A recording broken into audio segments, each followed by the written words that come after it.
qabsoo bara dukkanaa keessa goonee jettee jirta. Qabsoon kun amma eessaa kaatee amma bakka ifa san geessee jirti.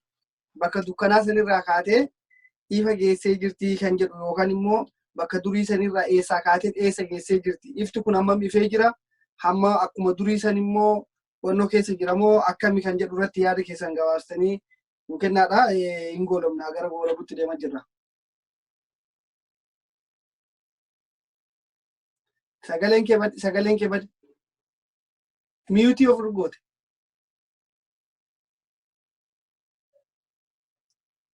Bakka ammaa san tuqe. Hin jiru sagaleen kee ni geessa jalgotamsa hin jiru. Sagaleen kee hin jiru. Xiyyamu. No kaa jaal kee ni jira. Bakka ammaa sanitti bu'i.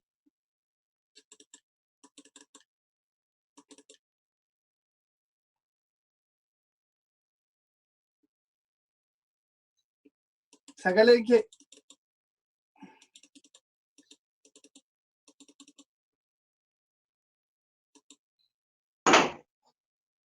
amma jirta kuno. Halo. Amman daga'u. Indagamu am. Indagamu. Kaameraa qixxee godhadhu akkana ni taa'u kanatti ilaal. Kaameraa yoo qixxee ta'e akkasitti.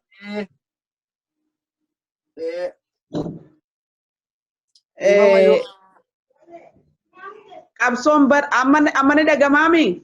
Hin dagama garuu xiqqoo ishee akkanas kaameraa jidduu kaameraa akkaati mul'attu sirriitti seeran. Akkat. Haa ta'aa gaariidha waan jedhu. Qabsoon bara sanii fi amma garaagarummaa ni qabdi dhuguma. Garaagarummaan isiin qabdu maali? Arra kunoo naaf atuu eessa ta'e nyeeti atuu asirra nu dubbisaa jirta. Jaalgotomsaan eessa jira? Ani eessaan jira. Eessa ta'e nyee wal dubbisu jira. Bara san silkiin hin jiru.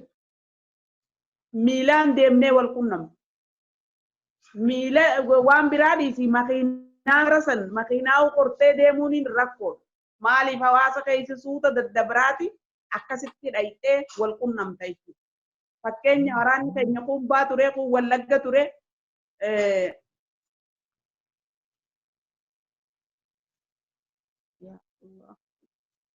Halo. Badee jira neetworkii keessanii?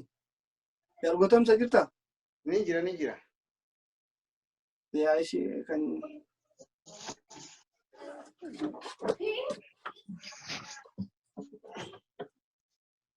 ni jirtanii jaalangaatu. Halo. Maal tokko? Maal hin deemne? Amma deebitti irratti. Halo.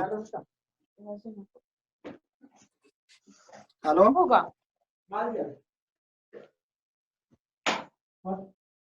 Networkii dandaba. Jaalangaatu. Siyaamu jiranii annaa. Jaalagaatu. Jaalagaatu ni hin baate moo?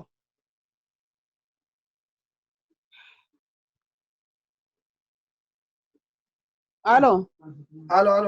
Deebitanii? Kutee bar. Akka duraa sanitti tokkotan gaarii ture kaameraa. Amma bareeda kun. Ni kutee bar. Homaa rakkoon qabu. Egaa nutuu arraa kunoo eessa ta'eeti eessa wal dubbisu jirra. Gaafa san waraanni bilisummaa Oromoo makiinaanuu deemuu hin danda'u. Maaliif jennaan makiinaan bahaa ka'ee yaadaquu hin danda'u jechuudha. Bahuma san keessattuu bakka jiru takka irraa ka'ee bakka takka dhaquu hin danda'u. Yoo dhaquu barbaade yoo waraanummaa isaatiin qawwee isaa qabatee deeme malee hawaasa keessa daddabaraati miilaan hawaasa keessa deeggaraan keenya bakka jirurra akkasi deeggaraa keenyarra deemee haada deeggaraa sanirra deemee wal qunnama. Yoo gartee wal qunnamuu bakka takkatti beellama walitti dhufuu barates waraanni bilisummaa Oromoo bara mukaa cabsee xalayaa walii barreessee muka jala walii kaayee akkasitti waliin dhufaa ture wal qunnamaa ture. Har'a teeknooloojiin tolteeti bakka feene teenyee wal dubbisu jirra jechuudha. Suuraan teessan hin jirtu kam hin mul'attu. Hin mul'anne lakki. Ni jirra. Har'a bakka feene teenyee wal dubbisu jirra jechuudha. Har'a teeknooloojiin addunyaatis tolteeti bakka feenerraa teenyee wal dubbisu jirra. Bakka fedhetti waraanni keenya wal dubbisu danda'a. Biyyuma fedhe yoo jiraatee wal dubbisuu danda'a. Biyya keessa warri jirullee waan fedhatee wal dubbisuu danda'a. Haalli gasiitii fi haalli ammaa qoome. Uummanni keenya kamaqiinaan bakka fedhe si geessuu danda'u jira. Yoo ati meeshaa lolaa harkaa qabaattee rakkoo ta'e malee bakka fedhe si geessuu danda'u jira har'aan kana. Meeshaa har'a gartee ittiin haasofnu kanaa bakka fedhaane yoo gartee nu toorkii akka amma Wallagga irraa kutan sanitti kutan malee bakka fedhe taa'ee waraanni keenya wal dubbisuu danda'a. Gaafni sunii fi gaafni ammaa dhuguma tokkoomi. Nuti bara keenyatti halkan waraanni bilisummaa Oromoo baatirii ibsateen deemu. Baatirii. Amsolaa jalatti sa'aa gartee wardiyaan firraa eegu san qofa sa'aa san qofatti ibsee abbaan saayinii sa'aa san qofaan laala. Abbaa saayinii qofaa qaba baatirii dukkanaaf miilaan deemaa ture jechuudha. Haalli nuti qabsootti goones akkuma miilaan gartee karaa xurree barbaaddachaa deemne sanitti qabsoon nuti goonellee gaafa san goonellee dukkana jechuudha. Bara dukkanaati jechuudha gaafni sun. Kanaaf har'ammoo jijjiirraan ni jira. Qabsoon keenya har'a bal'ate. Uummanni hubannaan uummanni keenya har'aan tana hubatulleen ta gaafasiitii fi ta'ammaa tokko.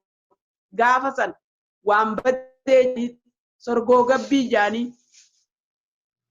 uummanni keenya gaafuma nuti magaalaa Miicataaf Machaaraa seenne eegee nurra laalaa ture jechuudha. Buttuudha warra nama nyaatu tarma gadiin dhufe warra nama nyaatu oliin dhufe warra nama nyaatu gamasiin dhufe ja'anii uummata keenya gowwoomsaa walitti diina nu godhaa turan jechuudha.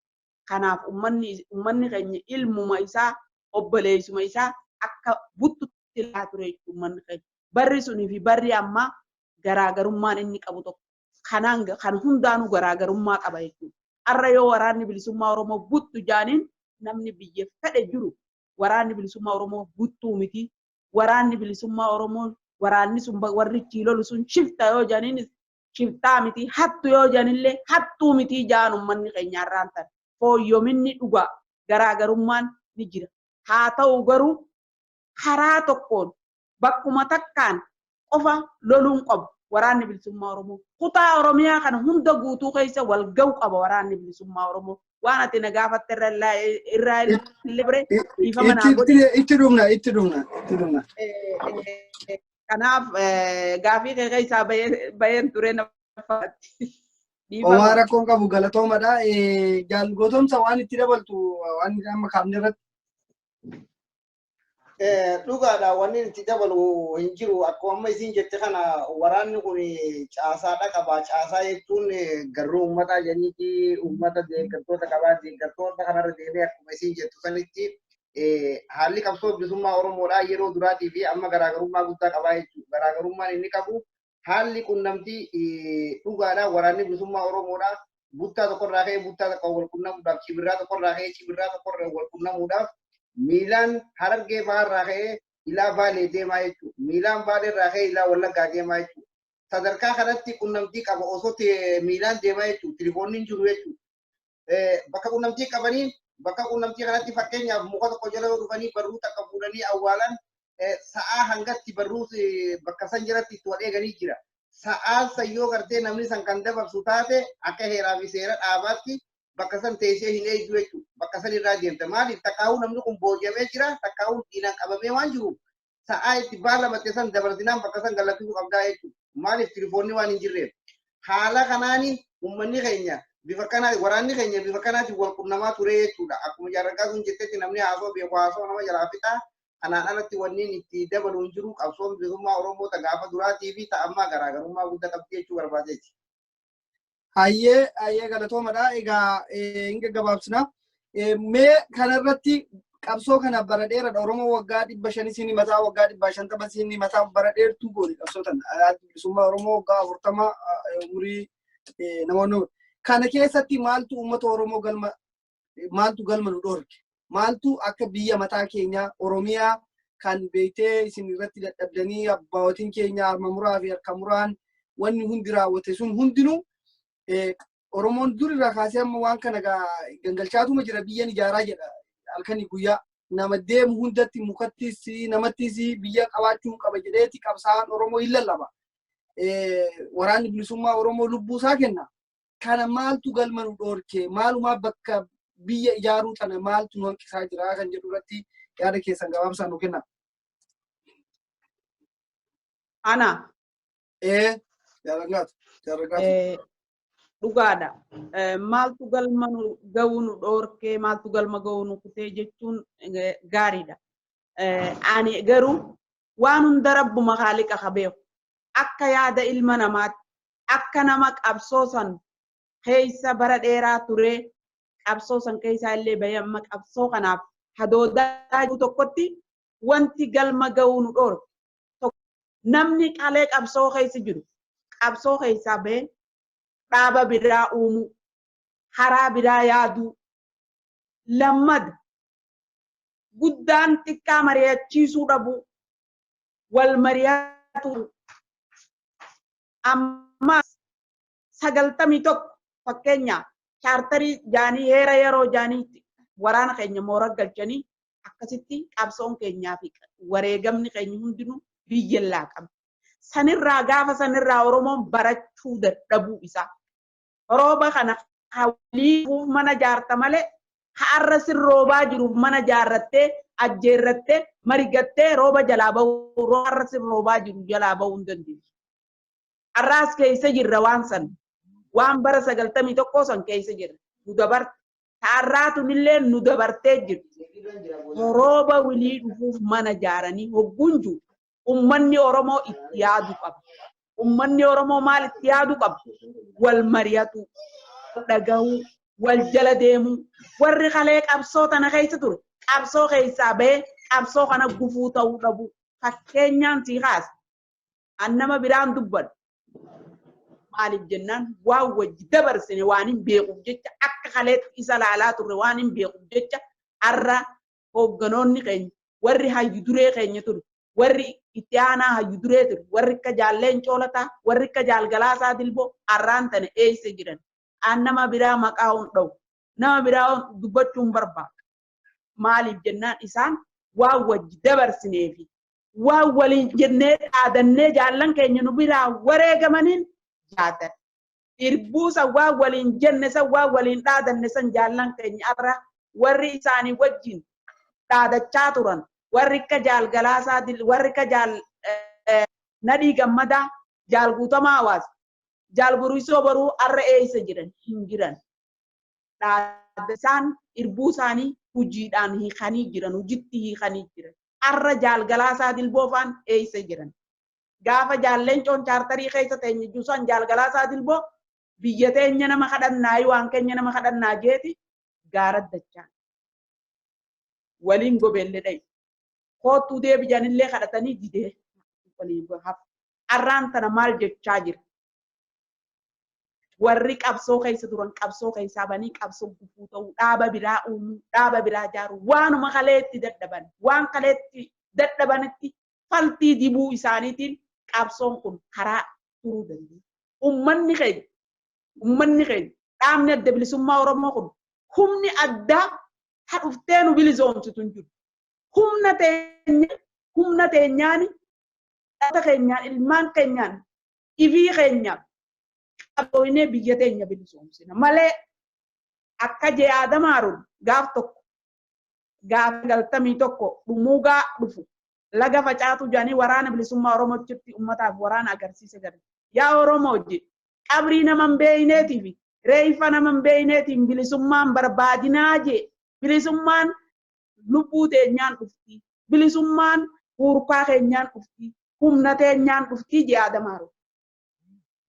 Akkasitti addi bilisummaa Oromoo kun osoo 91 dura bara dargii ummanni Oromoo gaggoon Oromoo warri humna qabu ka'ee dhaaba kanatti hirmaate wayyaaneen nu qabattee waggaa 29 akkasitti nu cabsitee nu baysitee nu gudeedde igaa arra hin dubbannu malee bannuti waan mana hidhaa keessa nurra ga'e hin dubbannu bargaraa keenyatti usneeti maaliif jennaan saba keenya gabrummaa keessa jira jennee ciniinnannee qabsoo teenya takkalee itti dhabaatu irratti illee deebi'uu dadhabnee barnuti sababa diinni miidhaa diinni nurraan ga'een tatta'aa jira. Akka keenyaa kun meeqaa jira jechuudha. Kanaaf osoo 91 dura bara dargiitiin siin jee qabsoo kanatti dargaggoon Oromoo ka humna qabu akka keetii kun qabsoo Oromootti hirmaate wayyaaneen nun qabattuu akkuma isaanii sanin lafaa kaanee nutis dargii sanis uffifnee biyya teenya qabanna. 91 dhufi 91 booda ummanni Oromoo OPDOtu nu bilisoomsaa jeeti diga nu dhiisee OPDO jala gore waraana bilisummaa Oromoo keessaa dhabamsiise. Fakkii tokkoon sii kaasa waa'ee kanarratti gaaf tokko laga dhaaree janiiti ummanni karaa naannoo sanii ni beekaa karaa baaleetii fi karaa baaleeti lafti suni laga kanaa kaanet deemnee lafa jaaniin fiiq lafa jaaniin ati waan beeytu amma egaa namoonni waan kana beekan namni biraa ka beeku ni jira achiin buunee deebinee Hararge dachaan osoo ummanni keenya nutti iyyuuti dhaaree sanit deebine asiin mata dhaabiin dhufnee asiin baddeessaan dhufnee asiin karaa odaa bultumiin dhufnee asiin milqaa'een asiin kaanee baalee sanitti kurkurruuf deebine achiin dhaaree sanit deebine jechuun bakka irraa kaanetti osoo nu jala deemanii ujaanii ummanni kalee waliin nyaannee waliin dhufne waraana bilisummaa Oromoo jee garaa jala nu kaayyate nu dura diinatti aanee diinni as jira asitti diinarraa maqaan hundaa ture akkasuma godhaa turan OPDO jala goranii ifumaa if miidhaa ture jechuun manni keenya. Hoggaa 29tti if harka jechuun manni keenya. Har'aan tanaas namni waan kaleen beeyu waan boru dhufu hafee waan guyyaa irraa kana keessa jiru hin beekuu jetti Oromoon namni waan dabre hin beeyu waan dabre irraa barachuu qabu. Bara dargii osoo qabsootti hirmaanne wayyaaneen nun qabattuu dargaggoon Oromoo lafaa ka'ee qawwee hidhate qawween gabroom qawween bilisoom humnaan gabroom humnaan bilisoom waan kee namni hoo hojee namni sii kennu sirraa fudhate namni hoo hojee ilmi namaa ka sii kennu waan kee kadhabde ka boortaan dhabde boortaan deeffate. Kanaafuu qawween gabroome uummanni Oromoo qawween nu cabse mililik ban nu cabsuu dadhabeeti jara kaa warra eeboo qabatee akka keenyatti nu duulaa ture cabsinee barfirraa deebifnee gargaarsa lolaa gargaarsa meeshaa waraanaa addunyaarraa sobee addunyaarraa fudhateeti nu cabsuu qabeedhaan nu cabse odoo Oromoon madaafa qarqitti guurtee cuqqaaltu.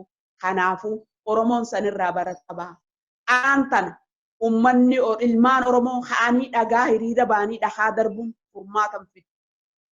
Ka'anii hiriira karaarra ta'uun furmaata tokko fidu. Daawun jaanoolu furmaatan fidu. Daawun jennee dhagaa darbinee jijjiirraa finne garre kutte sun nu dabarte kennineef OPDO kalee nu miidhaa turte. OPDO wayyaaneen nu gudeenne bara. Wayyaaneen nu ajjeefne bar OPDO dabar kanu ajjees kanu qabee wayyaaneen nu kennaa ture bar OPDO dabar yeroo itti nu geessan illee bar wayyaaneen hanga waasi gaafattu qabdi wayyaaneen bar hanga waasi gaafattu qabdi namni nu fite bar OPDO dabar OPDO arra hoo jennee bar itti duune darqee yeroon teenya meeqatti wareegamte itti dhumtee dabarte san hoo jennee bar waan itti laffaane san kennineefi bar OPDO dha. Arrallee nabitii jenneen ofuma keenya. Kanaafuu ummanni Oromoo qophaa'uu qaba. Dargaggoo haaloo. Sina dhaggeeffachaa jira. Dargaggaan tan ummanni Oromoo waan daban irraa baratu qabna. Qophaa'uu qabna. Rooba katuuf mana jaaran malee kaka arrasin roobaa jiru mana jaartu. Qophaa'uu qabda. Warri humna qabu lafaa ka'ee qawwee hidhatee qawween gabroomee diina qawween firraa baasu. Diinni dhakaan bahu qeeroo Oromoota gaafa san filchil taanidhan taan ajjeesan taan mindeeysanii mindooytee OPDO wajjin nu wanti nu godhaa jiru facaasanii jiran. Kanaafuu tooftaa biraa wanni nuti goonu jiru ummanni Oromoo waraana bilisummaa Oromoo bira dhaabbatu jiru. Dardarri Oromoo warri humna qabu lafaa kaanee qabsoo godhu qaba. Haati ilma isii maa ija duratti kunoo fuula isaa duratti isii durattuu ni ajjeesan. Lafaa ka'ee qawwee hidhatee tokko gombisee haa du'u. Du'a sodaatu ni duuna. Rabbiin gaafa nu uume du'allee uume. Kanaaf uummanni Oromoo qophaa'uu qabaa. Itti qophaa'uu qabaa uummanni Oromoo. Haala amma jiru kana qophaa'uu qaba. Mootummaan filmaataan namni filmaataan biyya namaa kennu hin jiru. Addunyaa kanarratti mee isin narra beeytani. Ani hin qaraan. Ani gartee humna tiyyaan hin qabsoo godhe. Baraan qabsoo godhe sanillee humna tiyyaan hin qabsoo godhe malee ani hin qaraan. Qaraatiin qaboon. Kanaaf mee isin qaraatanii ni beeytani. Mee addunyaa kanarratti namni tolaan qubaan biyya humnaan sirraa fudhate. Biyya if wareegee si wareegee sirraa fudhate namni sii kennu mee addunyaa kanarra naa himaamee namnee natti himaa anin agarre hagaan baradhe keessatti hagaan beeku keessatti nama qubaan biyya harkate tokkoon garre.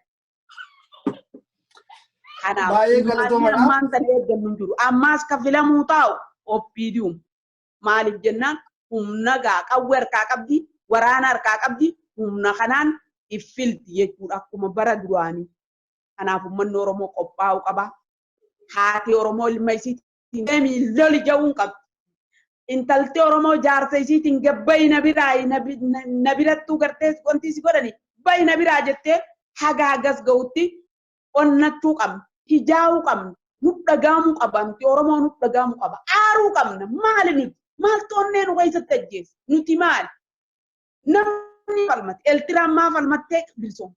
Tigreen maa falmattee deebitee nu gabroomsite? Heddommina namaatiin nurra jirti. Diinagdee teenya caalaa qabdi. Ifiifuu biyya teenya malee jiraachuu hin danda'an. Jiruun isaanii akka hin jirretti if lakkaa'an. Amaara ta'e, Tigree ta'e, Eltiraa ta'e. Kanaaf uummanni qophaa'uu qabaa. Uummanni Oromoo ka'uu qabaa. Uummanni Oromoo hiriira bahee kanarra duun qabu bilaash duun qabu. Uummanni Oromoo gabbahee qawwee hidhatee waraana bilisummaa Oromootiif gurmuu ta'e loluu qaba. Uummanni Oromoo lolatee biyya isaa bilisoomsachuu qaba. Kana gaawwanni nan jiru. Baay'ee galatoomii jaala raggaatu mee gootomsaatis itti dabaliiti qabxiidhuma lama yookaan tokko lama tuafee kanan achumarraan goolamna. Gaariidha. Namni silaa haasoo beeku haasoo nama jaalaa fi tayyanii waan jaarraggaatuun amma dubbatte kana adeemsa qabsoo keessatti kan inni irra deebi'ee kana jee dubbadhu tokkollee hin qabu. Dhugaadha. Nuti uummanni Oromoodha. Kan gabroomneen afaan qawweetiin. Har'aas taanaan kan bilisoomnuun afaan qawweetiin. Uummanni Oromoo kana beekuudha qaba. Uummanni Oromoo kana beekuu qaba. Isatti aanu warreen ijaan laallattoonni yeroo qeeroo amma uummanni Oromoo yeroo ammaa kana sodaa akka ofirraa qaba gabaabatti sodaan uummanni Oromoo ofirraa qabu akkuma kaleessanitti har'a yoo kaanee daawun jennee har'aan kana akkuma gartee dheengadda wayyaanee kuffifnee sanitti Abiy Ahmedis humna tanaaf kuffifnaa jennee yoo kan gabbaanu taate wareegamaas baafnee deebinee ammas har'a qabeenyinis badee yoo afa ammallee ippiiduma tanaa wajjin haasoo goona ammallee Abiyyuma amma kana wajjin haasoo goona jedhanii eega qabeenyi uummata Oromoo barbadaa'e eega lubbuun qeeroo wareegamte boodatti yoo kan iddooba deebisan taate uummanni Oromoo sodaan guddaan uummanni Oromoo ofirraa qabu kana malee uummanni Oromoo ammas taanaan galaana lafaa ka'eetiin mancaa fi qottoo fi hidhannoo hidhatee har'aan kana mootummaa kana kuffisuudhaaf sodaan tokkollee kan uummanni Oromoo ofirraa qabu hin jiru. Garuu warreen ilaalcha kanaa godhan eega wareegamni tokko ba'e eega deebi'ee qabeenyi barbadaa'e eega lubbuun qeeroodhaa badde eega lubbuun hawaasa keenyaa badde boodatti deebi'anii yoo kan mootummaa wajjin haasoinaa ifiidoo tanaa wajjin marii goonaa jedhanii qabsoo Oromoodhaa gunnuunfachiisuu fi ibduuba deebisanii qabsoo Oromoo tana qaccabsuudhaaf yoo yaalii kan godhan taate haalli kasii akka nu mudanne asumaanuu ani dhaamsaan dabarfachuu barbaada dhaamsiin dabarfachuu barbaadu warreen yeroon qeeroo bilisummaa Oromootii fi uummanni Oromoo fincilee xumura gabrummaa kana gaggeessuudhaaf hidhannoo hidhatee murtii fudhate keessatti warreen ifiidoo wajjin haasoinaa karaa adda addaatiin karaa akkana goone jettanii karaa filmaataatiin dhiyaannettanii uummata Oromoodhaaf balcharsaa jirtan warreen gartee bifa kana wareegama baay'isaa jirtan waan akkanaa kanarraa wayyeeffadhaa jechuun barbaada. Maaliif jennaan kalee kan gabroomnes afaan qawweetiin har'as kan bilisoomnuun afaan qawweetiin ummanni Oromoo kana beeku qaba. Ummanni Oromoo kana beekee alaa fi keessaan ummanni Oromoo wal hubatee waraana bilisummaa Oromoodhaa jaalmarroo jaalgolichoo jaalsanyii cinaa dhaabbachuudha qaba. Ummanni Oromoodhaa namni tokko addunyaa irrattu Ameerikaa fi Raashiyaanis wanni isaan kabaja harkataniin waraanaan. Kana beeku qabu ummanni Oromoodhaa waraanaan. Kanaafuu hadaamii ollaa agamsaa imimmaan irraan citanii jiran.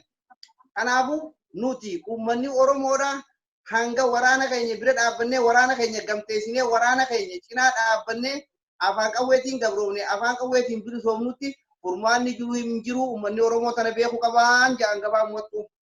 Galatoomi jaal gotomsaa mee asumarraanii egaa wanni kaafnee jirra wanti hafe maalinni waa'ee amma manni keenya jaalangaa turooba kaastirratti daawun gochuunis faayidaan qabu jedhanii amma namummaan daawun jedhu hin jiru gaaffiin kun xiqqoo isii gaaffiin keessatti uume egaa waan isin gaafachuu barbaadutu asumarraan onnottanii mee qeerroon kun ol galeetuma manatti hafee qeerroon kun maaltu galchee eewutu galchee eessatti galee gadi baa'u yoom immoo gadi ba'a jettanii yaaddu qeerroon manatti galee jiru kun amma namuu daawun jedhumti baay'ee ulfaataadha akka duraanii sanii miti jedheeti yaaddu mee kanarratti akkam jettan?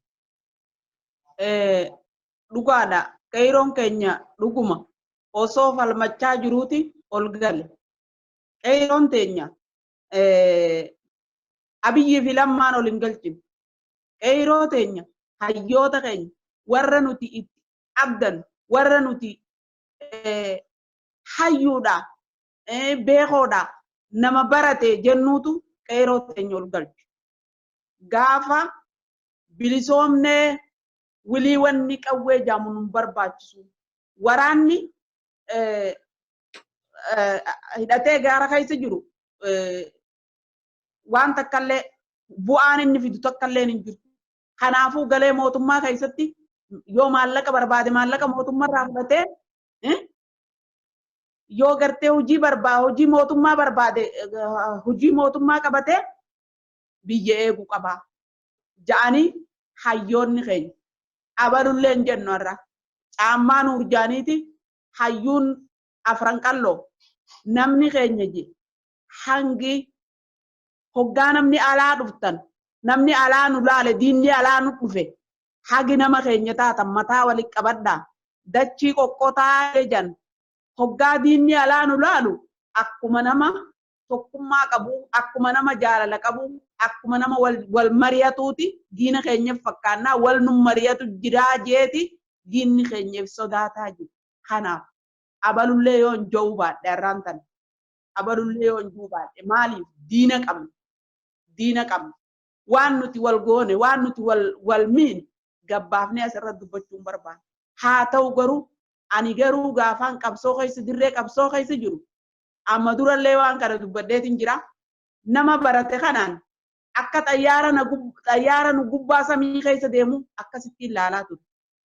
Waraana kiyya kanneen ajjaju keessatti namni kutaa 4 barate yoo jiraate duuba lolarraa hambisa malee waraanaa wajjin battala naqee lolchiisaan turre jechuudha. Rabbii kiyyaan na harka har'a gartee rabbumaan na quba qaba jechuudha waan inni gaafa san godhaa ture jechuudha. Kanaaf warra nuti hayyoota keenyaa beektotaa nuun deemanii jennuutu gahee wilii bilisoomnee wanni nu barbaachisu hin jiru.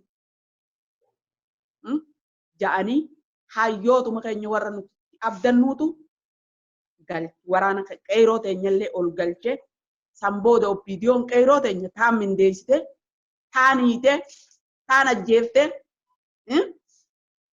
taan manatti akka dhukattu goote qeerroo teenya. Waa'ee qeerroo jaamu wilii badee jira. Eenyuuf balleessu numa warra ni qabsooyne jennee deemu. Ammaas anas keessatti waan hin jo'u barbaadu. Hayyoota keenya warri ni beeyna jettan. Edaan barumsi kuniin je gaaf tokko jaarsi tokko kinaan je yaa abbaa naan je barumsoonni jaamu kun je akka nama duraan dukkana keessa deemaa ture barumsi uumuma je waan uumuma rabbisii kanna je garuu akka nama baatirii ibsate dukkana keessa hoggaa deemu baatirii ibsatee fi namni kaan dukkana keessa deemaa miti je namni barnoota barate akka nama baatirii ibsateeti je dhuga baana jaarsi sun dhugaa itti naman maaliif jennaan hayyoonni keenya warri ni baranne jettan warri barattan warri beekumsa qabna jettan siistama siyaasaan hattummaa malee hin taatu siyaasaa wanni jedhamu hattummaadha kanaafuu siyaasaan namaati hayyoota keenya warra ni beeyna jiru meeqaatu hatame jechuudha baruma ammaa 2018 kan meeqaatu hatame meeqaatu gowwoomfame arraa jira arra gubachaa jira kanaaf hayyoonni keenya warri ni baranne jiru iflaaluu qabdan maaliif miine jiru qabdan warra kalee qabsoorra turee qabsoo kana daddabaa turee yoo eeysa miine qabsoo kana yoo eeysa miine ifii keenyaaf mee ummata keenya kana maal miinee jaati if duuba deebi'anii iflaaluu qaban hayyoonni keenya warri baranne warri beekumsa qabne jaati arrallee warri dadhabbii sanirraa waan ta'e sanirraa hin baratini dhiifama ummata keenya sittiin balleesse warri hinjiin hedduu jira abalu hin ta'an abbaan gaa dubbii isaa laaltu namuu ni beeku namni hundinuu ni beeku warra qabsoo keessa hojii turre hin sodaadha waan na beekan waan hin ta'e na beekani waan wajjitaane beekani akka kaleetti waliin dhaadanne san beekan irraan deema isaan waan hin fedheen jaan abbaa fedhees hin sodaadha abbuma fedhe hin sodaadha garuu nama biraa waajuun hin danda'u hundi isaaniitu ana biraa akka mataa kiyyatti akka mataa kiyyaan guyyaa na biraa qaban diina biraa deemee qabsaa waraana dhaabata bilisummaa Oromoo dhaqille kammoo qabsoo uummata Oromoo tana oofalleen hundi isaaniitu xiqqoo galata na biraa qaban waan na biraa qaban jira kanaaf abbaan dubbii isaa laaltu ifumaaf keessaaf arra warri qabsoo keessa hojii ture warra akka abbaa nagaa warra akka abbaa biyyaa roobaa yaa jaallan qabsoo maal kalee waliin jenne jaallan keenyaa wajji jaalnadii gammadaa faa wajjiin maal jenne jaal burisoo boruu faa wajjiin maal jenne jaal guutamaa hawaas faa wajjiin maal jennee dhaadanne akkam waliin jenne maal waliin dubban arra eeysa jirtan maalirra jirtan maal godhaa jirtan waan kalee itti dadhabdanitti akkamitti faltii dibdan kanaaf qeyroo Oromoo hayyoota Oromoo warra ni beeyna juutu alaa galche bilisoomne wanni nuu barbaachisu takkan jirtu warra jeetu qeyroo Oromoo alaa galche kanaaf siistamni qeyrootis badee jira siistama hattummaa siyaasaan hattummaa qabdi hattummaa santa diinni nu hatu tana isin warri barattan kun maaliif diina hatuu dadhabdanii ankanumaan na dhibe maa diinni isin hataa oolaa 91 nu hatan arraas deebi'anii maa nu hatan 91 hatam 2019 maa hatan 2018 maa hatam maal sanirraan barannu waan dabre sanirraa hin qaraanu maaliif hin hubanne ammallee ni deebiti qabsoon Oromoon hafu qabsoon Oromoo hin dhaabbattuus qabsoon Oromoo osoo dhaabbatte gaafa jaalale moo qilxuufaan nu duraa wareegaman san dhaabbatti qabsoon Oromoo inuman dhaabbattu maaliif hin dhaabbanne waan keenya nurraa fudhatan waan haqa keenya nurraa fudhatan jecha qabsoon Oromoo hin dhaabbattu abbaan fedhe yoo dhiisallee marroon baay'ee yoo dhiisanillee qabsoon Oromoo maaliif nuti biyya qabna nuti heeraaf seera qabna nuti saba namni jamu nama waajaa tokko qabu waajaa qabu namni waan jahan kana qabu saba abadan bilisummaa teenya nu arkanna guyyaa takka ittuma geenya kanaafuu gaa qeyroo teenya wanni alaa galche kana kanarraa barachuu qabna hayyoonni keenyaas siistama hattummaa siyaasaa barachuu qabanii osoo akka gariin keenya hoo'aa jennee waa hunda itti gabaabsine sanitti arra waraana sanillee hunda fuunee hoo'aa jara saniin jenne arra maalirra jirra arra eessa jirra osoo mataroon faan waraanni bilisummaa Oromoo waraana kaayyoo ganneefuu ganaseen kaayyoo saniif kaayyoo dhaabbanneef san waan beenuuf jecha waraanni didee waan isaan jaansan hanna isaan nuwatu barbaadan san didi maaliif 91 waan taane beeyna jechuudha waan dabre sanirraa waraanni bilisummaa Oromoo barate malee hayyoonni Oromoo baranne har'a hayyoonni keenya garaan isaanii gubataa jiran mana hidhaa keessa jiran mana hidhaa keessa tattaa'u jiran hidhamee mana hidhaa keessa olin seeninu kanummaan bullallee keessa tattaa'u sunu mana hidhaa keessa jiran qabsaa'onni keenya nuti ni beeyna nuti waa hunda beeyna numan dubbanne malee kanaaf waan dabreerraa baraa uummanni keenyaas hayyoonni keenyaas waraanni keenyaas hundi keenyaa qabsaa'onnillee deeggartoonnillee waan dabreerraa baradhaa qeeroo keenyaas wanni ol deebise isii kana galatooma mee jaalgotomsaaf illee achumarraan yaada keessan itti onnoo godhaati yaada keessan itti dabalaati gaaffii xumuraa takkatu jirti ishii irratti goolonna. Gaariidha jarragaa jiru waan kana bal'inaan lafa keessee jirti amma kanarratti waliin dabaluun jiru namni haasoo beekaa jalaa fitaa gaaffiitti aanutti yoonu dabarte gaarii. Ayyee galatooma meegaa amma asumarraan wanni biraa wantoonni waraanni bilisummaa Oromoo bakka tokko tokko keessatti hin baay'ata bakka tokko keessatti immoo hin xiqqaadha baay'inaan hin mul'atu. Kun immoo sababiin guddaa baay'ee wannoo ta'etu jira. Waan hedduu miidhaa inni geggeessaa jiru jira hawaasa irratti waraana irratti akkasumatti maatii qabsaa'otaa irratti maatiin qabsaa'ota Oromoo bakka hunda jiran.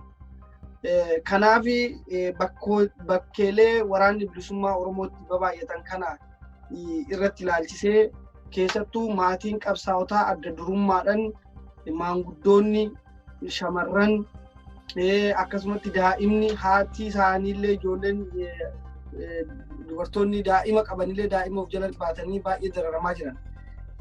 Kanaaf jecha haala amma waa'ee waraanaa kana isintu beekaa isintu wanno ture. Wanti kuni maaliif walumaa gala Oromiyaa keessatti wanni kun tamsa'ee diinni kun bakka inni deemu wallaalchisuu irratti maaf hin xiyyeeffatamne kan jedhu irrattis immoo yaada keessan nu kennaati. Kan akkamitti ilaaltu haalli amma deemaa jiru kun baay'ee hamaa waan gaaga'ama guddaa qaba. Isa kanaaf iyyuu mee kana gubbaa irratti yaada keessan nu kenna gaatuma. Haalli amma jiru dhuguma haalli amma jiru haala badaadha haala fokkataadha. Haalli amma jiru waan dargiin uummata keenya irratti hin dalagin ofiidiyoon uummata keenya irratti dalagaa jira. Waan wayyaaneen uummata keenya irratti hin dalagin ofiidiyoon uummata keenya irratti dalagaa jira. Fakkeenya dargiin dhuguma mana uummata keenyaa gubuun ni jira. 85 86 1986 akka lakkoofsa Awurooppaatti manneen uummata keenyaa Harargee keessatti bakkoota adda addaa Baalee Arsii keessatti gubuun ni jira. Garuu dulloota namni fuudhuu dadhabee biraa baqatellee takkaa Mangistuu Hayilamaariyaam waraanni Mangistuu Hayilamaariyaam dargiin mana keessatti hin gubu. Mana keessaa baaseetuma mana guba malee. Takkaa addunyaa mana keessatti hin gubne mana irraa addunyaa baaseeti mana guba malee. Haalli amma dalagamaa jiru opiidiyoon karaa biraatiin uummata keenya dadhabdee jiru. Uummata keenya karaa kanaan jirchina. Warra qabsoo keessa jirullee warra hidhatee gaara keessa jirullee haadha abbaa oguu duuba ajjeesni higalanii. Kabiraammoo kabilii isaanitti hidhaamulleen haadha abbaa kiyya ajjeesan jaa isaanitti hin dabalamuu jechuufi uummata jirtuuf akka isiitti uummata jirtuuf jecha sodaachisuuf jecha akka isaan sodaatan akka kagaara keessa jiilee galu kanaaf jecha akkana godhaa jiru. Kun ammoo arra haduraa Gujii fi Wallaggatti haa mul'atu malee bakka hundattuu godhamaa jira. Bakka hundattuu godhamuufis ta'a. Opiidiyoon wahuma feeterraa uummata keenya guduu deebi'u. Opiidiyoon uummata keenya ajjeefneeti jirchinee if jala galchinaa yaada juu qabateeti deemu jira jechuudha biyya amma. Kanaaf ummanni keenya kanarraa baratu qabu. Awwaan tokko kaniin asirra jechuu barbaadu. Hawaasni keenya hawaasni Oromoo har'a ilma isaa isa dura jiran. Gaafa humni dhaloonni har'a nurraa ajjeesaa jiran kun bara humna teenya humna biyyaati. Humna teenya naaffisuuf biyya teenya naaffisuuf irra jiran jechuudha. Ummanni Oromoo har'a ani ilma kiyyaa mitii haduu jiru haduu kun ilma kiyyaa miti jee taa'uun qabu. Har'a yoo nama birarra geesse boru isarra gahu teessi ilma isarraas gahuuf teessi itti fakkaatti malee isatti boru ganama isarraas ni geesse. Haa fedhee ilmi isaa gaara jiraatu haa jiraatu dhabu. Har'a waraanni bilisummaa Oromoo yoo osoo gaara keessa jiraatu baate oppiidiyoon nu ajjeesuu ni dhiifti. Abadan hin dhiiftu. Maaliif jennaan isaan waan keenya waan barbaadaniif jechuudha. Namaa waan ajajamaniif jechuudha. Alagaan habashootaan Amaaraan nafxanyaan waan ajajamaniif jecha hin dhiisan. Kanaafuu uummanni Oromoo manguddoon Oromoo maalii wanni ilmaan keenya guunu jala fixan maalii jaanii gaafachuu qaba uummanni Oromoo manguddoon Oromoo abbootiin Oromoo haadholiin Oromoo gaafachuu qaba. Gaafachuu qabdi mootummaa kana gabbayee gaafatu qaba. Namni guddaan gaafatu bakka isaa walgahii isaanii godhanitti gaafachuu qaba. Maalii har'a namni guddaan haadha abbaan har'a aan bara waggaa 31 qabsoo adda bilisummaa Oromoo keessa ture. Haadha abbaa kiyya bar dargin takkaa guyyaa takka qofa abbaa kiyya hidha. Takkaa hayyoo xiyyanii nee bara. Takkaan nee bara hayyoo xiyyaaf abbaa kiyya takkaan tumne bara. Akkasumatti wayyaan illeen takkaa baraadhaaf abbaa kiyya hini.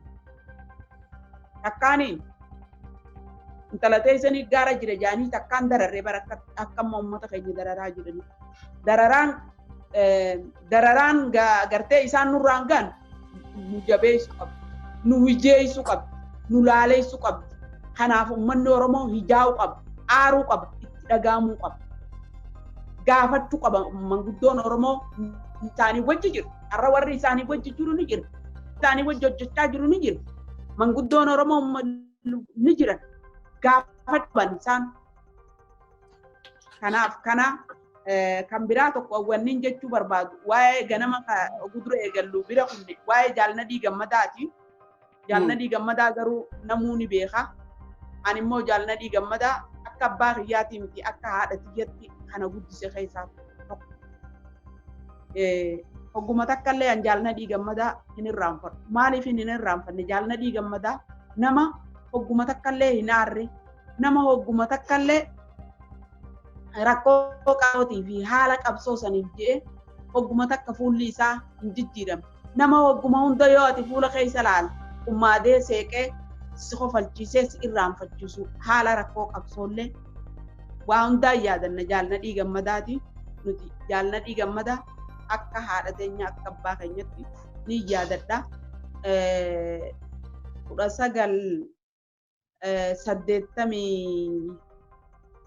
1989 Somaaliyaa dhaqee Somaaliyaa ture Somaaliyaa dhufe gaafa hora sabaa gobeellee taa'isanii gaafni suni inni haalli qabsootis ka duraan qabsoo keessa turre sanii miti jijjiiramee jira haalli hojiitis isaanii bitti baay'atee jira akkamiin nu dubbisuu dhaba jenneeti akkamiin nu qofluu dhaba akka duraanii sanii jenne turree dhufne maaliif nu dubbisuu dhabde jennee hin jechuudha nu qoflee bara haaluma wanta kanaaf na godhee jeegat nuti nu amansiisee jiru jaalnadii gammadaa nuti akka haadha akka abbaa keenya akkasitti nama nu guddise keessaa tokko jechuudha. Gaafa immoo jaalnadii gammadaa nu biraa deemu akkuma reefu jaal gootomsaan amma kanatti naaf jaalambisaa soolee naannoo san jirra. Garuu jaalambisaa sooleetii wajjin wal mari'atanii an bakka biraatiin jira. Odoonan jaalambisaa biran dhufin inni na dura bobbaa gara kutaa Arsii kanatti ol deebi'e jechuudha jaalnadhiini. Lolli amma reefu jaal gootomsaan jee kanatti fitee san booda inni immoo masgiida tokko masgiida san gaafa duraa nama san gaa wajji qara'aniis waan jedhu ni jira. Ifii keenya qaamaan achi dhaynee haga ammaa qorachuu hin dandeenye. Waanuma uummanni naannoo sanii uummanni keenya naannoo sanii jiru nuu himu qofa. Ammoo nama Alfan Nuur jedhamu mucaa tokko qabsoo keessa tureetu jira akka deeggaraatti ka hidhataatti ture. mucaan kun ammoo galee mana jira. Abbaan isaa nama masgiida nitti imaamaati jechuun nama inni bira dhaqesanii mucaan kun maallaqa qarshii 10,000 yoo namnitan nama baa'ootiin isin qabsiisa jee wayyaan irraa qarshii 10,000 gaafa maallaqa guddaadha. Qarshii 10,000 cheekii fudhatee cheekii kennanii fi sambooda dhaqee Jaalna Dhiigammadaa agarsiisee jiran. Akkasitti odoo yaaneen qabde Jaalna Dhiigammadaa waa hundaa yaadanna. Jaalna Dhiigammadaa qabsoo kana wareegamuu qabsoo kanatti nu jabeessa. Qabsoo kanatti nu onnachiisa. Isaanitti illee nu hujjeessa. Nama akkanaa kana qabsoo kanarra dhabuun qabsoon kun nuuf leecannoo keenya nuufaati jechuudha. Kanaaf warra akka Jaal Guutamaa Hawaas, warra akka Jaal Burisoo, eenyuun lakkaa Jaal Gammachiis dhaabaa kana hundaa jira. Qabsoota kanarra wayyaaneen nyaata. Kanaafuu nu onnachiisan malee nu rifachiisan. Maaliif jennaan qabsoon wareegaman sunarra bakka gaafa san jirtu bira kuttee jirti. Alhamdulillaahi itti obsina. Kanaaf gaa akkasii mee asirratti uummata Oromoodhaaf akka ifa ta'utti Jaal Raggaatu waa'een jaalladhii gaaffii guddaa kaasee jira. Warri biyya keessa jiranillee akkuma beekamu hooggantoonni jaarmiyaa siyaasaa adda addaa reeffa isaa baafnaa kan jedhanis reeffa nama biraa jaalleewwan keenya wareegaman kan baasantu jiranii. Mee dhimma kana gubbaa irratti baay'ee uummanni Oromoo waan akkaan malee amma ammaatti isinis keenya dabalatee jechuudha rakkoo uumaa turedha.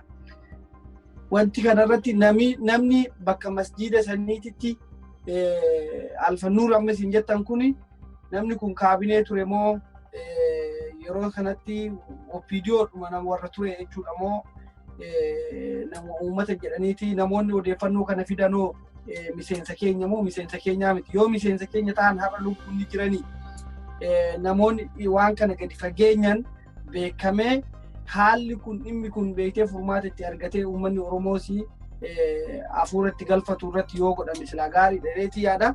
Mee waan dabalataa sirriitti waan ifa ta'uu qabu waa'ee sanirratti waa'ee nama kanaa namicha dhaqee isa qabsiise birrii 10,000 kana fudhachuusaa waraanni keenya yookaan miseensi keenya kan naannoo san jiru wayi qoratee argee bira gahee jira. Eegasanii yoo wanni godhame jira bakka sanitti ergamee wanni kun akka qoratamu. Qoratanillee amma namni isa qabsiisu sunillee hin jiru. Rabbumaa xajjeese abbaa isaa abaaree jaa uummanni gaa amma naannoo san jiru abbaa isaa abaaree rabbi akka ati garaa kiyya kana na gubde kanatti garaan si haa qabu dhukkuba garaatiin si haa galchu jee garaa kiyya oduma joowuuti du'ee jaan gurbaan sun ammoo duraan waraanuma bilisummaa Oromootii wajjin gaafa waraanni keenya naannoo san sochoo 92 waraana keenyaa hojii ture akka hidhatatti ture akka deeggaratti ture garuu kaabinee mootummaatii miti an duraan san dura waan inni ture hin beeku garuu bara dargii waan inni ture hin beeku akkasitti warra isaa galeetuma waraanaa wajjin yeroo inni hidhataadha malee duraanuu waraana bilisummaa Oromootii naannoo ganda deebi'ee samboo faradduu ta'eetuma nama farada jaan jechuun akka tasaa nadiingaa waan kana hundaa'uu hin beeku. Naannoo san dhaqe yeroo inni naannoo san dhaqu dhaqee himee jaan mataaraa dhaqee Tigreedhaan akkas jee sambooda Tigree fidee qabde jechuudha jaalnadhiidha. Ara nama lubbuun jiru miti inni sunillee. Ayyee galatoomadha. Mee jaal Gootomsaa yaada ammaa kanarratti yaada keessanii wanni dabaltanii waa'ee waraana bilisummaa Oromoo naannoo tokkotti baay'achuun naannoo 2-3tti baay'atee hawaasni naannoo sanii akka jirutti lafarraa dhumaa jira. Keessattuu adda durummaadhaan immoo jaalleewwan keenya qabsaa'ota waraana bilisummaa Oromoo namoota naannoo sana jiraatan qabsaa'ota jiraattota naannoo sanii maatiin isaanii ajjeefamuu, gudeeddamuu, manni gubachuu, mana keessa nama gubuu kana hundatu deemaa jira. Kanaan wal qabatee otoo silaa akka isin nama qabsoo kana keessatti muuxannoo qabaachaa turtanii fi bakka adda addaatti adda hiranii adda qoodanii akka beektee diinni kunillee bakka itti deemu wallaalutti uummata Oromoo kun bal'aadha, lafti Oromoo guddaadha. Kanaafiyyuu kanarratti yaada isin qabdan. Gaariidha. Wanni kun akkam seete naannoo waraanni bilisummaa Oromoo sosoo kunillee murteessaadha. murteessaa kana keessatti dhugaadha. Hawaasa tokko keessa sossoo'uudhaaf uummata tokko keessa sossoo'uudhaaf haalli teessoo lafaatillee murteessaa. Teessoo lafaa kana keessatti waraanni bilisummaa Oromoo bakka hunda hin jiru biyyaa miti ni jira waraanni garuu naannoon ati keessa sossootii fi uummanni ati keessa sossootu murteessaa ta'uu qaba. Murteessaa ta'uu qaba. Haala kanaan waraanni naannoo gartee dhugaa amma Wallaggaa fi Booranaa kanatti tarsimoo lafaatii fi haala aanjisaa tarsimoo lolaa opereeshina lolaa irratti lafa mijooytu waan taateef amma gaa waraanillee lafa sana keessatti baay'ataa jira jechuudha. Fakkeenyaaf Harargee keessa hin jiru ni jira. Naannoo hunda keessa Baalee keessaas ni jira waraanni. Haala gartee gaammaas bilchina ummataatiin tarsimoo lafaatiin waan kana wal qabsiisee kuni ammallee kutaalee hunda keessatti ni furga'aa jeetiin bahaala ummataatii fi fincila qeerroo bilisummaa Oromootiin wal qabatee ni furga'aa jeetiin yaada. Kan ammoo waraanni mootummaadha hubannoo dhabuudhaan ummata Oromoodhaa dubartii ijoollee daa'ima itti ajjeesaa jiru. Ana kan akkiin itti ilaalu akka nama siyaasaa tokkotti ammoo mootummaa irraa ilaala. Mootummaan tokko hogguu moohame. Mootummaan tokko hogguu abdii dhabee kashlabboota dirreerraa baraddaa fi shaaraa adda addaa irraa wali qabeeti osoo hubannoo siyaasaadhaa heeraa fi seera militeerii waraanaa osoo hin kenninii fi uummata Oromoo irratti bobbaasee uummata Oromoo ficcisiisaa jira. Hogguu jennu heerumaa fi seera waraanaa tokko keessatti ani waraana dubartii ajjeesu waraana deebi'ee ammas daa'ima ajjeesu akkaanumaa hunda geenye jechuudha. Kuni mootummaan moohamuurraa mootummaan tokko caquurraa mootummaan hogguu moohamee abdii muratee daa'imaa fi ijoollee irratti bobbahaa haalli inni uummata Oromoo irratti yeroo ammaa gaggeessaa jiru kuni takka ani mootummoota dabran keessatti hin dhageenye jechuu barbaadeetti kana kanumaan si bolama. Ayyee galatoomadha. Egaa wanni dhumaa irratti gaafii xumuraati kanarratti xumura. Namoonni hedduu waraana bilisummaa Oromoo irratti maqaballeessitu deemaa jira. Waraanni bilisummaa Oromoo akkana godhee waraanni bilisummaa Oromoo shaneedha maalodha Oromoo keessaa baasuu warra yaalan turanii kanumayyuu immoo warruma waraana ture warra waraana bilisummaa Oromoo ture namoota waan kana irratti mootummaa irraa ergama fudhatee hojjechaa jiru jira. Yeroo wanni kun raawwatamu keessatti yeroo waraana kana gabbahanii gara miidiyaa yoo xiqqaatee biyya san keessatti gara miidiyaa 60 olii jira. Miidiyaan kun hundinuu waa'ee waraana kanaati kan inni haasa'u. Hammeenya waraana kanaati kan inni haasa'u. Biyya alaa kana keessattis karaa sooshaal miidiyaa feesbuukiitiinis wanni haasa'amu kana gubbaa irratti namni waan kana fuuldura dhaabbatu eenyu. Argaa hin jirru namoonni baay'een wanta kana gubbaa irratti maaltu godhamuu qaba. Miseensi adda bilisummaa Oromoo kan biyya alaa jiru kun kanarraa akkamitti qooda fudhachuu qaba moo hin qabu. Yoo maqaa waraana kanaa badu kanaafuu itti gaafatamummaa maaltu deema Oromoo irratti waraana kana maqaa balleessan boroo maalitti deemu boroo maal balleessuuf deemu kan jedhuu fi kana gaafii xumuraati itti wannoo jedha jaalgotomsame. Gaariidha. Haalli kun mootummaan fakkeenyaaf 94 fi 93 95tti waan kana mootummaan amma dura naannoo Harargeedha naannoo adda addaatti mootummaan waan kana godhaa ture. Akkamitti godhaa ture?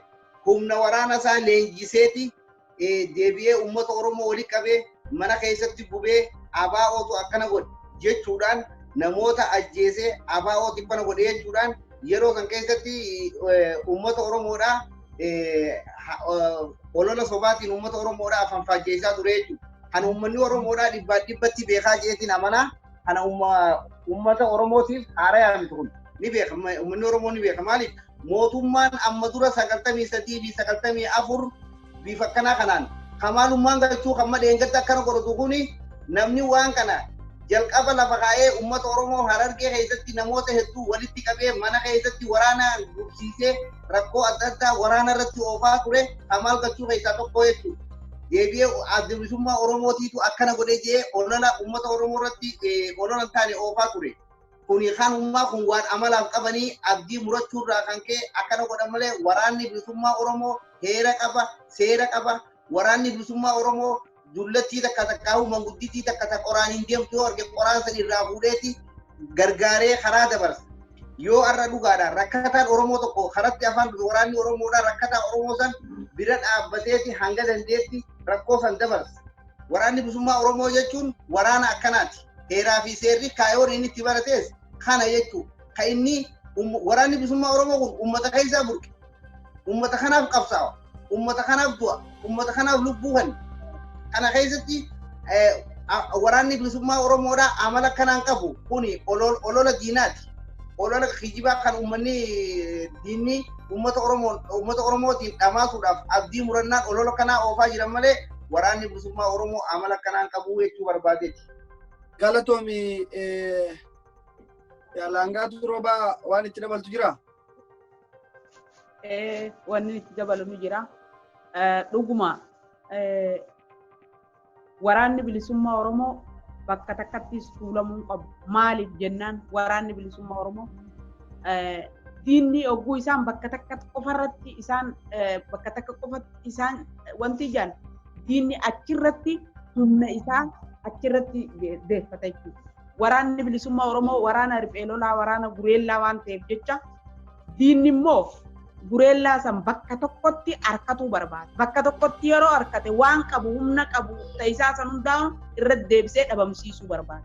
Kanaaf jecha waraanni bilisummaa Oromoo bakka takka qofarratti heddummaatuus hin qabu. Waraanni bilisummaa Oromoo kutaalee Oromiyaa hunda keessatti qabsoo finiinsuu qaba. Uummanni Oromoo immoo bosonni daggalli daggalaami. Daggalli garaa namaati. Qurxummiin bishaan keessa jira. Riphee lolaan uummata keessa jira. Kanaafuu uummanni Oromoo waraana bilisummaa Oromootiif daggala ta'uu qaba. Maaliif jennaan bu'aa isaatiif waraanni bilisummaa Oromoo hadheebuu fi beela qabbanaa fi aduu ciniinnatee qabsoo godhaa jiru. Kana beekee uummanni Oromoo waraana bilisummaa Oromoo jabeeffachuu waraana bilisummaa Oromootiif daggala ta'u akkuma haletti fakkeenyaa Harargeen Baale Arsiin akkuma karaa biraatiin waraanni bilisummaa Oromoo jabaatee qabsoo godhaa jiru kanatti waraana bilisummaa Oromoo jabeessuu qaba uummanni Oromoo. Eenyuuf dhiibu? Waan kaleetti laffaate eenyuuf dhiibu? Waan kaleetti nama meeqa wareegdi eenyuuf dhiibu? Maaliif dhiisan? Maaliif laaffata uummanni keenya? Kun laafina uummata keenyaati malee laafina waraana keenyaati. Qabsaa'onni keenyaas laafina hin qaban hin jedhan anniin beeku dadhabbii qaban hattaan hanga qabsaa'ota keenya warra galee karaa nagaatiin falmanna jedhu ga'utti dadhabbiin hijira jechuudha. Waan kalee itti dadhabne eessa deema? Waan kalee dhaadannoo jaallan keenyaa kan wareegamanii wajjin jenne san eessa deema? Maaliif deema? Uummanni Oromoo waraana bilisummaa Oromoo bira dhaabbata. Maaliif jenna? Itti fakkaatti malee uummata Oromoo waraana bilisummaa Oromootii jeesina ajjeesu diinni. Diinni waan kee barbaadaa waan keeticha sijjeessa. Kanaaf jecha waraana bilisummaa Oromoo ifi qabee uummanni Oromoo bakka iyyuu waraana bilisummaa Oromoo bira dhaabbatu qaba. Waraanni bilisummaa Oromoo immoo uummata Oromootiin harka wal qabatee naamusa waraana bilisummaa Oromoo kakaleessan jabeeffatee uummata kee siitu sirraayi jechuudha. Sirraayi uummanni keessin jabeeffate. Ati uummata kee jabeeffatu. Kanaaf uummanni keenyaaf waraanni keenya wal jabeeffatanii dhaabsoo isaanii itti fufuu qaban. Anka biraa waan biraa kaniin jechuu barbaadu. Arra gargaarsi waraana bilisummaa Oromoo gargaarra jenne bakka iyyuu nuti warri jiruu baqaa keessa jirullee warri biyya jirullee namuutu qabsoo teenya bira dhaabbannaa jechaa jira. Haa ta'u immoo warri qabsoo waraana keenya ni gargaara jennee qabsoo bira dhaabbachaa jiru if eeggannoon barbaachisaadha. If eeggannoon barbaachisaadha. Heera qaba adda bilisummaa Oromoo. Seera qaba adda bilisummaa. Waraanni bilisummaa Oromoo heeraaf seera adda bilisummaa Oromoo saniif hooggana. Naamusa waraana bilisummaa Oromoo saniin hooggana. Naamusni waraana bilisummaa Oromoo saniifi heeraaf seerri dhaabbata bilisummaa Oromoo kakalee sun jiraachuu qaba. Waanuma hundarrattuu bakka hundarrattuu. Kanaaf if eeggannoon barbaachisaadha jechuudha. If eeggannoon waan hundarrattuu barbaachisaadha jechuudha. Kanaaf uummata Oromootiin arra ilmaan kee osoo du'uu abbaan kiyya gaafaan an du'e abbaan kiyya maaliif useeta? Ayyoon tiyya gaafaan an du'e maaliif usteetees ayyoon tiya gaafa dini na gudee maaliif ustu abbaan maa usu hiriyaan abbaa kiyyaa yoo maaliif usu boru sirra geessii bar yinusinii uummata oromoo halmadhu karaa hundaanu osoo ilmaan kee humni kee ola deemtuun si keessa arra qeeroon teenya bar gabbaatee akka dur nuti gabbaanee araddarra taphannu bar gabbaanii araddarra taphachuun harkatanii bar arra akka